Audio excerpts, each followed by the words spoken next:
Hi, this is Jenny. We'll continue to talk about tools that you can use for conducting an interactive lesson online.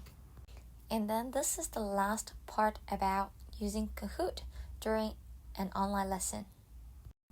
Remember, as long as you can share your screen with your student, then you can use any of their app online to conduct your lesson, apart from using the video conferencing tools.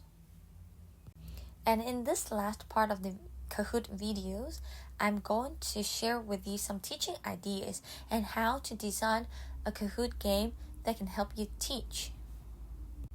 The very first and famous kind of Kahoot game that you can design is called the blind Kahoot. So blind here means that students actually haven't learned anything about this topic yet. So basically, you will use this blind Kahoot to teach. And throughout the process of playing this Kahoot game, students will be able to learn something new they have never learned before. So basically, you can still consider creating a set of questions in your Kahoot game. But the very first question will be a question asking them about this topic that students don't know. And it requires students to make a prediction. So you can set a quiz, a multiple choice question, to ask them to make a prediction of what this topic is about.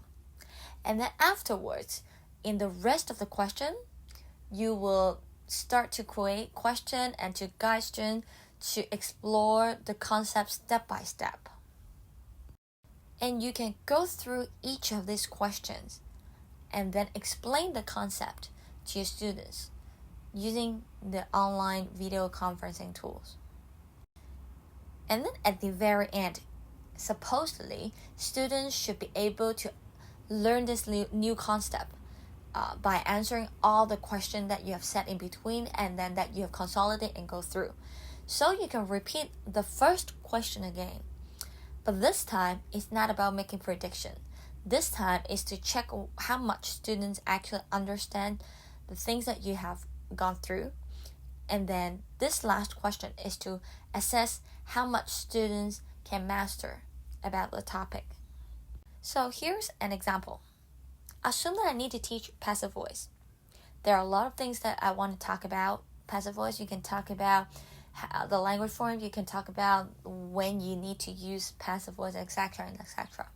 So for example, if this Kahoot game is to focus on when passive voice is used, then I may start my very first question like this. When do we use passive voice? And then give students some choices to choose and make a prediction. At this point, I don't expect my students to know how to use passive voice immediately. So asking them to make a prediction so they will have a concept of what they're going to go through in the rest of the game.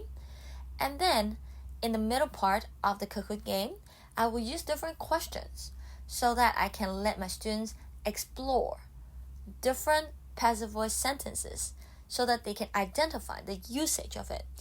This is to help them scaffold their learning.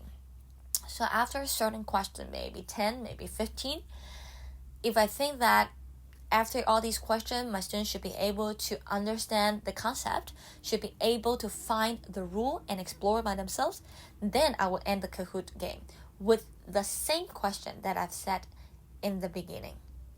So this time, I will ask my students again, when do we use passive voice? Hopefully, they would be able to tell me the answers because they should have 10, 15 questions before to practice, to explore the rule, to learn. And then this structure is actually called a blind Kahoot. And of course, this is a very brief introduction of what a blind Kahoot is. Actually, if you go back to the Kahoot page, you go to the blog and then search about blind Kahoot. The one, I remember her name should be Stephanie. So she is a biology teacher and she created this blind Kahoot to teach her students. So you go back to the Kahoot page and then you find this blog and all you need to do is just type blind Kahoot. You can understand her concept even better. So go search more about blind Kahoot yourself, okay? And then there are two other types of Kahoot games that I like to design.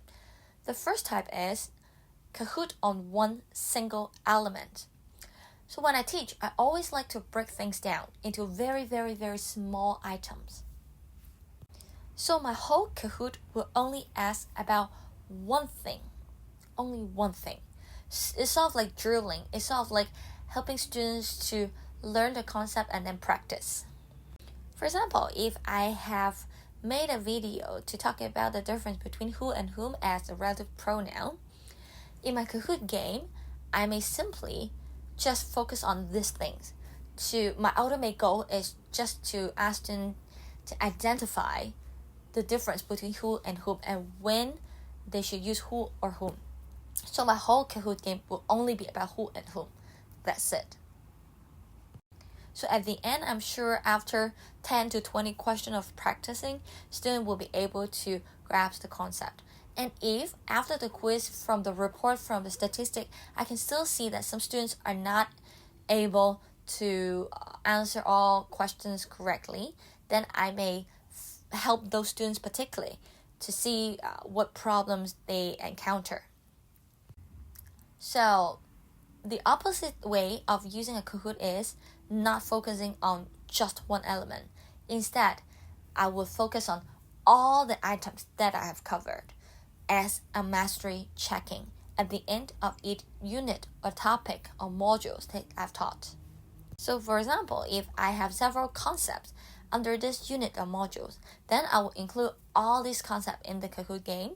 And for each of these concepts, I will have around 5 to 6 questions to check whether students understand and how much they get the answers right. And of course, in between the question, I will explain and talk about it, so it will still be like a practice. So after the first question, second question, I clarify, I explain, and then the third question, the fourth question, the fifth question will be for them to autocorrect themselves and then find the correct answers. So normally, if students have problem in the first few questions, and if you explain it again and again and again, and normally from the third question till the fifth or the sixth question, they should be able to get it right. So this is how you help them to strengthen and consolidate their knowledge as well. Like for example, if I have finished teaching the whole relative clause, the grammar item, then I may have this Kahoot game focusing all small elements inside relative clause. So I may start with some relative pronouns. I may even break it down into subject relative pronoun, object relative pronoun. And then I can have defining clause, non-defining clause, so all these elements that I've covered. For each of these elements, I will have 5 to 6 questions each to check whether students understand the concept and then whether students can master it. And in between the game, I will go through it and explain it again as a consolidation. So at the end of the Kahoot game, you can always go back to the platform, the desktop version of Kahoot, and then you can download the report of the game. And you can see the overview result.